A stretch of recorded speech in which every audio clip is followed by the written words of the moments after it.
What's up, guys? This is Russell with Artisan Cutlery, and I have a couple new prototypes that we have for Blade Show 2022. So, let's go bring it down here. We're going to start on the CGRB side. Starting over here with this big mama jamma, this is the Lago.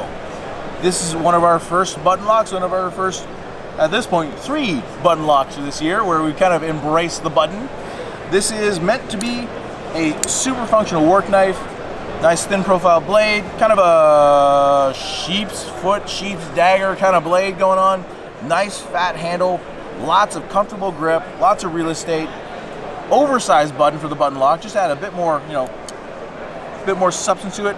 We actually did an entirely different clip for this model in particular, and this is just such a fun knife to play with. The sound is incredible, great action, wonderful acoustics, lots of options if you're looking for kind of a roll open, flick open, use your flipper, be weird and do 2 hands if you want. And we are still working on how we're going to do the colors in these models, but we have all kinds of protos in different colors right now. And so far, this has been just such a good knife for people who are looking for a real user. On the flip side of the Lago, which I'm going to put down now, moving over to the Pyrite. This is pure EDC. Super comfortable in hand. Trim, elegant, simple, very, very simple. And I think this really is just hitting just right there for what a lot of people like in their EDC. Kind of did a half choil here, so kind of like a half finger choil, just enough to kind of choke up on. You still get your 3-inch blade. Super snappy action, so flowy, and just a really straightforward drop point, simple shape, true deep carry clip, all the way to the back. And just really freaking sexy. And then we did this one. I'm not sure if we're gonna run this one. This is not tie, it's steel. So this is a full steel version, and with all the cutouts on the inside, it's actually surprisingly light. But just nice in the hand, easy to use, easy to carry. I think this is kind of an EDC king right now. Everyone's been handling this. I've had people playing with these things all day. They are just so satisfying and just hit just the right spot. So that is the Pyrite. All right, so the third one that I did not even know existed until yesterday, and Ray is very happy with this. Ray Laconico designed Andromeda. This one is in full tie. We might do a G10, we might do a carbon fiber, we might do my Carter. We're still working on it. Ray, it's kind of up to Ray at this point. This is, I'd hazard to say, probably one of the most tactical models that Ray has done to date. Very fine blade, nice thin point. Lots of jimping up on the spine here, and this almost kind of thin, I'd almost say it's almost like a bone kind of shape with the handle that feels very trim and just gives you this nice kind of secure grip for something that is very thin in hand. Love the studs on this one, really clean action, and just very, it's a Laconico, but it's got a bit more character going on. And so far, I think all the knives that Ray has done with us, we've had something that's been unique. And so far, this is probably one that I found to be particularly unique, that is just not something I'd normally expect from Ray, but he does it well, and it feels like his kind of stuff. So, also, I cannot get over the name, but we got the name Andromeda. It's like, yeah, that's kind of great. So, Andromeda, that one's going down, and now on to the 2 very interesting models we got going on. So, we had this one at SHOT Show. Finally got a name for it. This is the Rack, the rail action knife. Now, this prototype is still in its working stage. We're kind of trying to like dial this in and get this all squared away. We have changed up some of the profile of this to add some extra texture on the rail, add this G10 and or carbon fiber micarta insert. We actually added a type of detent to this model, so it actually does have some retention at closing, so if I were to turn this upside down, it doesn't really fall out. But the main feature of this guy, and the best name I found that anyone's given this one, this is an ITF, an in the front knife, because this is a manual opening knife, but an auto retracting one. Also, with the way this works, you can, and this may not work quite right if I do it in this position, but you can add a little English to it and flick it open. We are, whoops, of course I didn't work on the spring, flubbed it there. We're still working on the mechanism to get it all dialed in right, because there is a bit of work that needs to go into this guy. Just like that happened if it went off the rails. We got to get this dialed in. But so far, there's a lot of innovation going on here, and a lot of things that we've just never seen anywhere else. And I think this model is, judging by the Instagram comments, people either love it or hate it. And you know what? I kind of like that. I like the discourse. It's fun. And so hopefully, when we get this done, we're gonna have a lot of people really impressed with it. We'll find out. All right, so that's the rack. Now on to, oh boy, something from Mr. Joe Flowers. We have been having a great time working with Joe. We're working on the name, but tentatively this is the Nebulax, a slightly longer than average camp axe. I have a nice little front shoulder here that we probably have to expand a little bit. Sorry for bringing it all the way over there. Has some space so you can do a little bit of close-in work right here.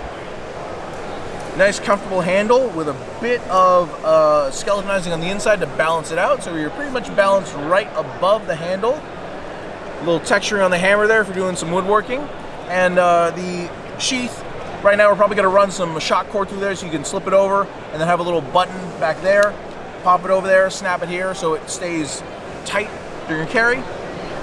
But this one is just a lot of fun, and we have never done an axe before. So right now, this is a completely unique piece. And so far, the weight in hand is just very satisfying. I'm not as bushcrafty or outdoorsy as Joe by any measure of anything, but I can appreciate this, and it feels very good. It feels fluid in the hand, and I'm just really hoping that once this is done, this is going to be something a lot of people are going to enjoy. And as this is kind of the first time we're venturing in this territory, well, we might be doing some bigger stuff in the future. So, that is the Nebulax. Tentatively Nebulax. Alright, so moving on to stuff that we currently have released. Let's drop down again to CGRB. This one we had a SHOT Show, but we did some nice modifications to it. This is the Caldera. You have that nice point up there for a finger.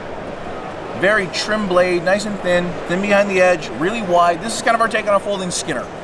Lots of space in the handle, big grip, big space. You have your middle finger opening hole, or you can, obviously roll open your thumb.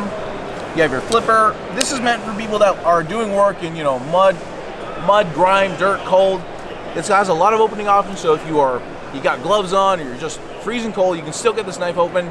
This is a very nice slicer with how thin it is and how wide the profile is. And just a really good user for someone who wants an outdoor knife that is meant for cutting versus being a heavier user. This is really a defined slicer. And it does it really well with how thin that blade is and how much you get in hand. Like, you do get a lot of space in hand, do some really aggressive cuts. Oh, we've extended the jimping a little bit up top so you really get more purchase with the fingers. This one is just kind of a winner overall. If you like something with a bit of character, the Caldera is pretty freaking cool. So, Caldera, next one. We released the Ruffian, I think almost like a week ago. So this is the newest design by Dirk Pinkerton. Super minimized in the hand with a 3-inch blade. Kind of a slightly canted Warncliffe that offers a lot of cutting power, as it does with Warncliffes. And again, super thin. The whole profile of this knife is super thin, and it's actually the first time we've offered with a 4-position clip option. So you can carry this wherever the heck you want, and with this nice hold position, you find that there's a lot of straight angles of this knife, so it's actually really comfortable in the pocket. And if you do happen to like finger flicks, this knife is very flicky. Super nice in hand, super small, kind of bridges the gap between like a practical, an EDC, and a tactical all combined. And we make this in multiple colors. Right now I have a purple one, but we do black blades with purple, black blade with black handles. And overall, just a really stellar knife. So, that's the Ruffian, and we did like this one so much that we actually made a Blade Show exclusive version with S35, titanium pivot collar, titanium clip, and a very grippy black micarta. This thing is super sexy. This is a Blade Show exclusive. We only made 60 of these guys, and they are moving pretty quick. So, that is the Ruffian. And then finally, from Mr. Dylan Mallery, this is the Blade Show exclusive. This is the Tylose. A wonderful EDC knife, thin handle. This one has a DLC coated blade, tied to Damascus pivot collar, tied to Damascus clip, and gold flake carbon fiber scales. This thing is hot. We have a standard version of this one released now with marble carbon fiber and plain S35 VN. We also have a couple more the Blade Show special editions with black PVD and satin with the gold flake carbon fiber. But this is just such an interesting knife. Very thin in hand, very comfortable because of that curvature, but you get a ton of blade. Because if you look at the ratios in this guy, there's almost more blade than handle, but you just barely get it in there. Just enough clearance to get a huge amount of blade in this very comfortable and fairly low profile EDC. Dylan does knives that look like they're moving forward naturally with their forward momentum. It's got a nice fine point and has just been proven to be a really good work knife along with being a very classy carry. So, oh, and one more thing, this is one of our few bolster locks. So if you happen to have larger fingers and you're worried about that thin handle, you don't have to worry about it too much. There's a piece of carbon fiber in the way they're protecting you. So that is the Blade Show Special Edition Tylose, along with the other less fancy versions, and the standard version is available now. So that's what we got going on for Blade Show 2022. Look forward to a lot of these models coming out very soon. Expect to see a few more fun button locks coming out, and we're gonna have cool stuff coming at you soon. Thank you so much.